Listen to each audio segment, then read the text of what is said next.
నర్మద గురించి తప్పుగా మాట్లాడుతున్న రామరాజుకి వీడియో చూపించి వల్లి నిజస్వరూపాన్ని బయటపెట్టిన నర్మద. షాక్లో భాగ్యం.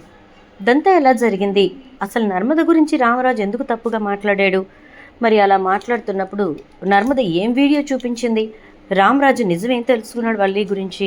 దాంతో కూడా వీడియో ద్వారా చూసేద్దాం. ఎక్కడ వీడియో స్కిప్ చేయకుండా చివరి వరకు చూస్తే పూర్తిగా మీకు అర్థమవుతుంది. వీడియోని లైక్ చేయడం, షేర్ చేయడం మర్చిపోకండి. మీ లైక్, షేర్ మాకు మంచి సపోర్ట్, ఇంకా ఎంకరేజింగ్గా ఉంటుంది. ఇక మొత్తం మీద చూసుకున్నట్లయితే కనుక వల్లి ఎలాంటి తప్పు చేయదు అని చెప్పేసి రామరాజు అయితే చాలా గట్టిగా నమ్మి మొత్తానికైతే ఇంటికి తీసుకొచ్చేసాడు. రామరాజు వల్లిని ఎప్పుడైతే ఇంటికి తీసుకొచ్చేసాడో ఇక వల్లి అయితే మొత్తానికైతే తిరిగి ఇంటికి వచ్చేసాను అనుకుంటుంది. కానీ ఇక మీదట జాగ్రత్తగా ఉంటుందిలే అని చెప్పి వేదవతి చెప్పిన మాటల్ని ఎంతోసేపు నిలబెట్టదు వల్లి. ఇక రామరాజుకి కాఫీ తీసుకెళ్ళిస్తుంది. ఈలోపే రామరాజు అయితే వాళ్ళ వేదవతిని పిలిచి, నువ్వెందుకు పని చేయకుండా కోడలు కప్ చెప్తున్నావు, కోడల ఆరోగ్యం బాగాలేదు కదా అని చెప్పి ఏదో మాట్లాడతాడు. ఇక సరేనని చెప్పేసి, నిన్నెవరు పని చేయమన్నారు, నీకు నేనేమన్నా చెప్పానా, ఓ మూలన కూర్చొని ఉండక ఎందుకు ఇదంతా అని చెప్పి తిట్టిపోస్తుంది. ఇక సరేనని చెప్పి వెళ్ళిపోతుంది. ఎందుకు కోడల మీద అంత చిరుబుర్లాడుతున్నావు అని చెప్పేసి అంటాడు రామరాజు. ఏ చిరుబుర్లాడక ఏం చేయమంటారు?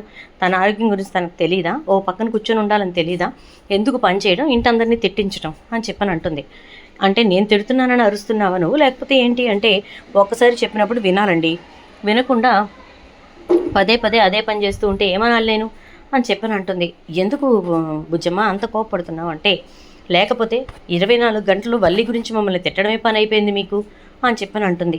అనేసరికి సరే సరే వల్లికి నిదానంగా చెప్పు, అయినా తప్పుల మీద తప్పులు చేస్తున్న వాళ్ళని వెనకేసుకొచ్చుకుంటూ ఎంతసేపు వల్లిని అరుస్తావు ఎందుకు అని చెప్పానంటే, ఎవరు చేస్తున్నారండి తప్పుల మీద తప్పులు అంటే, నర్మద చేయట్లేదా? ఈ ఇంటిని 2 ముక్కలు చేయలేదా?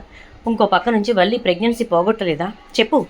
నర్మద చేసే పనులు నర్మద చేస్తుంటే ఇంకా తన్నే వెనకేసుకొచ్చి నువ్వు మాట్లాడుతున్నావు అని చెప్పని అంటాడు. అనేసరికి ఏం మాట్లాడుతున్నారు మీరు అంటూ ఉంటే, ఆగండి అత్తయ్య నేను మాట్లాడతాను అని చెప్పని అంటుంది. వల్లి కంగారు పడిపోతూ, మామయ్య గారు ఇక్కడితో వదిలేయండి, నేనేం పని చేయను కానీ అంటూ ఉంటే, ఎందుకు వదిలేయాలమ్మా?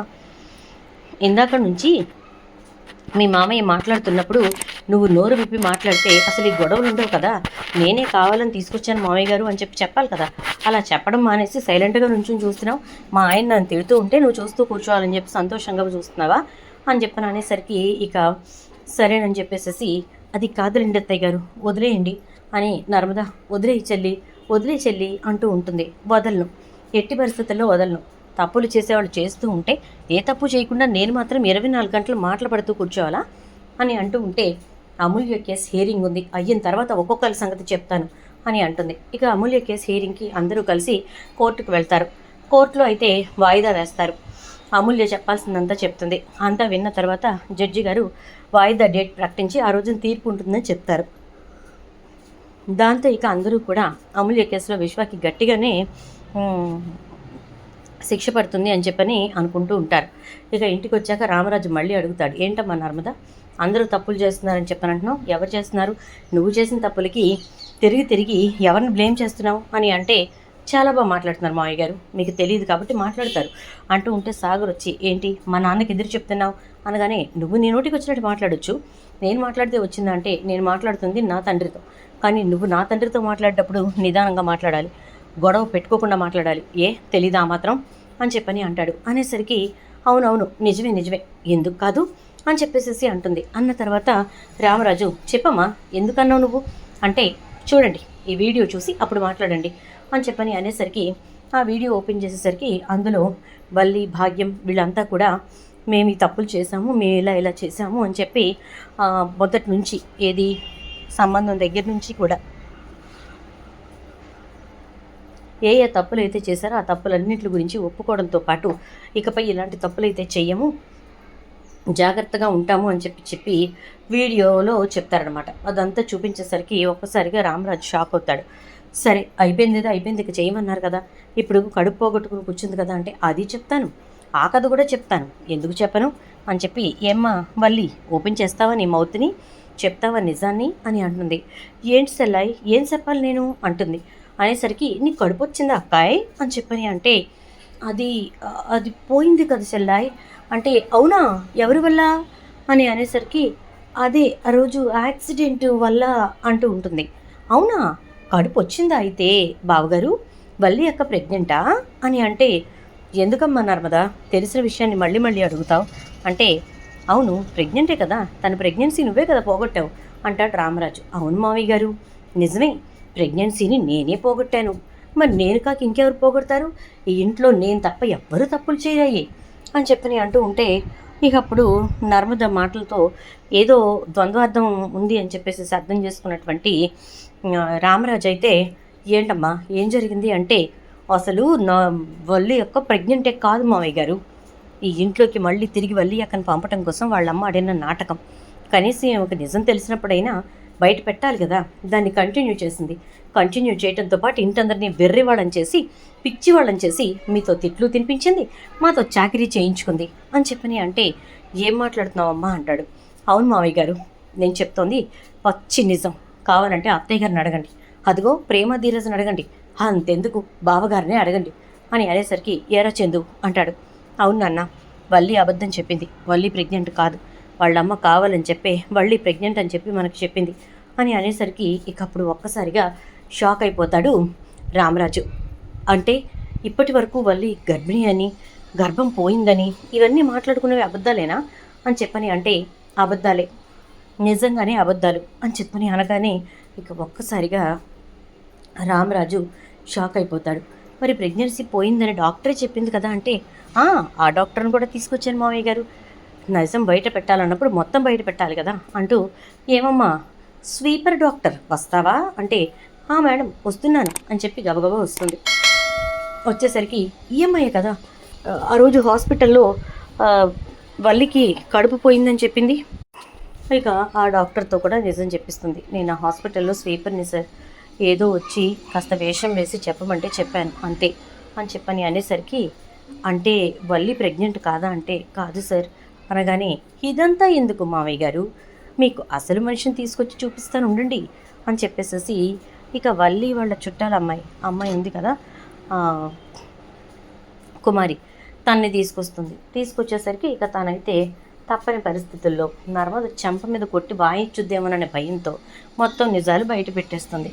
మా అత్త ఇక్కడికి పంపించింది, అందుకే వచ్చాను నేను అని చెప్పేసేసి ఇక వల్లి అసలు ప్రెగ్నెంటే కాదు అని మొత్తం బయట పెడుతుంది. ఇదంతా వింటున్నటువంటి రామరాజుకి చాలా కోపం వస్తుంది. వల్లి ఏంటమ్మా ఇదంతా అని చెప్పేసేసి అంటూ ఉంటే, అది మామయ్య గారు, నా జీవితాన్ని నిలబెట్టుకోవటానికి, నా కాపురాన్ని నిలబెట్టుకోవటానికి నాకు ఇంతకంటే దారి దోచలేదు, అందుకోసమే అని అంటే, కాపురం నిలబెట్టుకునేంత తప్పు ఏం చేసావు నువ్వు, నిన్ను నేను ఏలుకోను అని నా కొడుకు అనేంత తప్పు నువ్వేం చేసావు అంటూ ఉండేసరికి, అది మావయ్య గారు అంటూ ఉంటే, నేను చెప్తాను నాన్న అంటాడు చందు.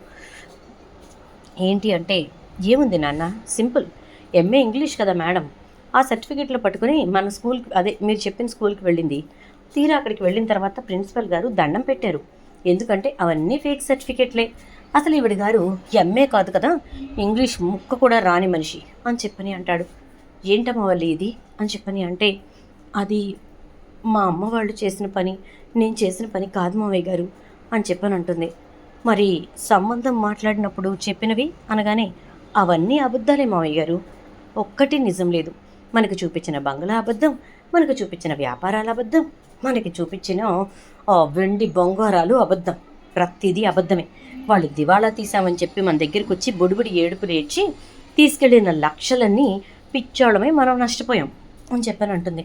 ఒక్కసారిగా రామరాజు చాలా కోపంతో ఊగిపోతూ, అంటే ఇన్ని రోజులు తప్పులు నువ్వు చేసి నర్మదని తప్పు మనిషి కింద చూపించావు అనమాట, నర్మద ఈ తప్పులన్నీ చేస్తుంది అన్నట్టుగా చూపించావు, నర్మద వల్ల నువ్వు నష్టపోతున్నావు అన్నట్టుగా చూపించావు. చాలా గొప్పదానివమ్మా, నిజంగా చాలా గొప్పదానివి.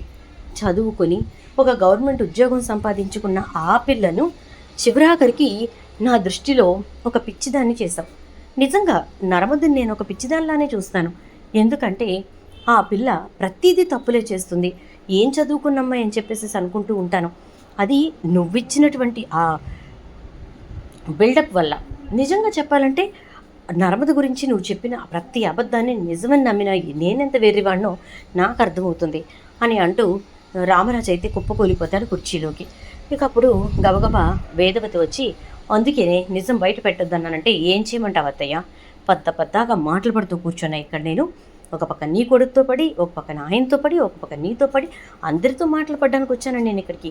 కుటుంబం బాగుండాలని చెప్పి ఇవి ఎప్పటికప్పుడు నేను ఇదవుతూ ఉంటే చివరాఖరికి నన్నే దోషం చేసి మాట్లాడుతుంటే సరే పోనీ అనుకుంటే ఇంకా అలాగే మాట్లాడుతుంటే అని అంటే పోన్లే అయిపోయింది చెప్పేశావు కదా అని అంటూ ఏమండి లేవండి లేవండి అని చెప్పి లేపుతుంది. లేపేసరికి ఇక లేచి ఏంటిది నిజమేనా ఇదంతా అంటే అవునండి నిజమే అని చెప్పని అనేసరికి ఇక అప్పుడు వల్లి వంక చూస్తూ దయచేసి నువ్వు నా కళ్ళ ముందు ఉండకమ్మా. నేను ఎప్పుడు ఇంట్లోకి వచ్చినా నువ్వు నాకు ఎదురు పడకు. విడాకులిచ్చి రామరాజు కోడల్ని ఇంట్లోంచి బయటకు గెంటేశాడు అనే మాట పడే కంటే నువ్వు ఇంట్లోనే ఉండు, కానీ మా ఎవరికి ఎదురు పడకు. నా కొడుకు క్షమించి కాపురం చేస్తే చేసుకో, లేదంటే ఈ ఇంట్లో ఓ మూలన పడుండు. అలా అని పని మనిషిలా ఉండని నేను అన్నాను. ఈ ఇంటి కోడలుగానే ఒక మూలనుండు. మీ అత్తయ్య నిన్ను ఒక మూలనుండమంటే ఎందుకో అనుకున్నాను, ఇప్పుడు బాగా అర్థమైంది నాకు అంటాడు రామరాజు. చూద్దాం ఏం జరుగుతుందో. వీడియో నచ్చితే లైక్ చేసి షేర్ చేయండి. ఛానల్ అయితే సబ్స్క్రైబ్ చేసుకోండి. పక్కనే ఉన్నటువంటి బెల్ ఐకాన్లో ఆల్ ట్యాప్ చేయడం మాత్రం మర్చిపోకండి. Thank you.